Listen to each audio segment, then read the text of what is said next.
Hola a todos, si les hablo de momias congeladas, de un pueblo viviendo en altas montañas en plena expansión, con piezas de orfebrería extraordinarias y de una sociedad que algunos han considerado socialistas, seguramente pensarán en el imperio Inca. A la llegada de los españoles el imperio Inca era inmenso, medía alrededor de 2,5 millones de kilómetros cuadrados y se extendía desde la actual Colombia hasta Chile. El imperio estaba cubierto de fortalezas, cultivos en terrazas, silos, centros religiosos y carreteras para el tránsito de mensajeros. Y sin embargo, 3 siglos antes de la llegada de los primeros conquistadores, este imperio que parecía tan poderoso no existía. Los incas eran un pueblo marginal de las altas mesetas andinas. Una multitud de pueblos dominaban la región. De hecho, los primeros vestigios arqueológicos de los incas datan del siglo XIII. Sin embargo, el imperio realmente comenzó a expandirse solo a partir del siglo XV, desde los años 1430. Además, el imperio inca continuó expandiéndose durante varias décadas después del descubrimiento de América por Cristóbal Colón.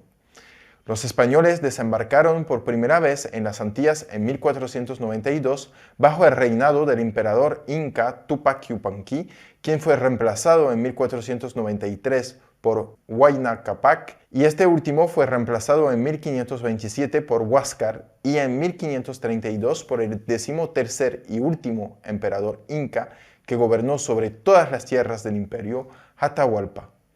En la cima de la jerarquía social se encontraba el Sempa Inca, el líder al que todos los incas debían obedecer.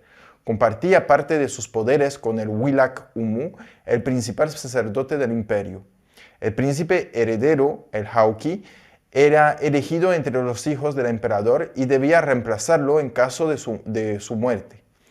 Por debajo del emperador se encontraba la nobleza compuesta por miembros de la familia real y altos funcionarios del imperio. Los miembros de la nobleza disfrutaban de ciertos privilegios y tenían acceso a la educación y la formación. La burocracia del imperio inca estaba organizada de manera rígida, cada función tenía un lugar bien definido en esa sociedad. En la burocracia se encontraban los apu, los señores que representaban las 4 regiones del imperio llamadas Tahuantinsuyo.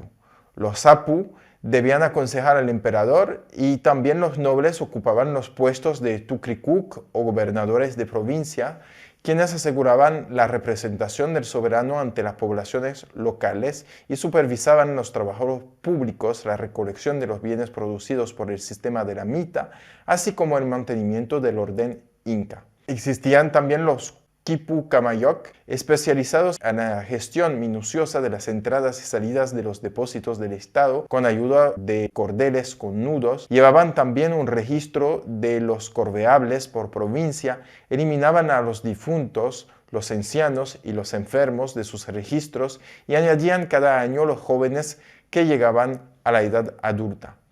Los controles periódicos a los que estaban sometidos los tucricuc permitían evitar cualquier abuso de su parte.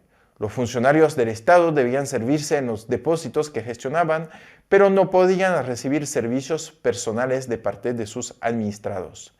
Era el emperador quien recompensaba a los mejores funcionarios con la concesión de esposas secundarias o de llana, es decir, de esclavos.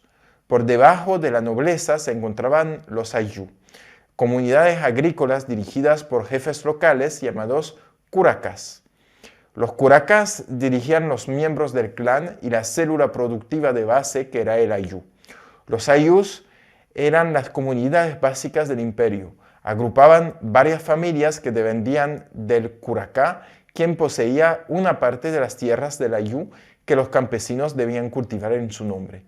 El curacá disponía también del trabajo gratuito a través del sistema de la mita para algunas tareas colectivas.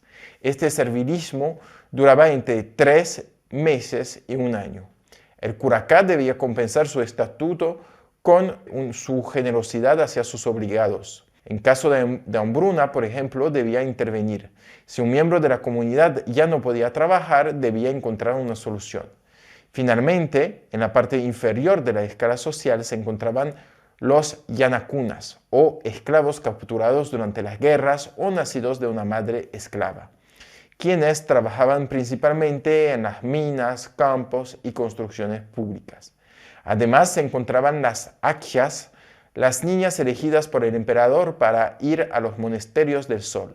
Después de la pubertad, estas últimas se convertían en una de las esposas secundarias del emperador o se entregaban a fervientes partidarios del emperador en señal de gratitud o recompensa, o permanecían en un monasterio y debían llevar una vida austera y casta, aislada del resto del mundo y tejiendo lana para la ropa del emperador. Una vida muy triste para aquellas que debían adorar el sol. Durante la conquista, los españoles tuvieron muchas dificultades para entender cómo funcionaba el sistema inca, lo que provocó varias revueltas locales. El pago de impuestos, por ejemplo, fue muy mal recibido, mientras que el trabajo gratuito en las minas no provocó casi protestas porque se basaba en la mita. Esto es todo para hoy y nos vemos pronto para una nueva cápsula.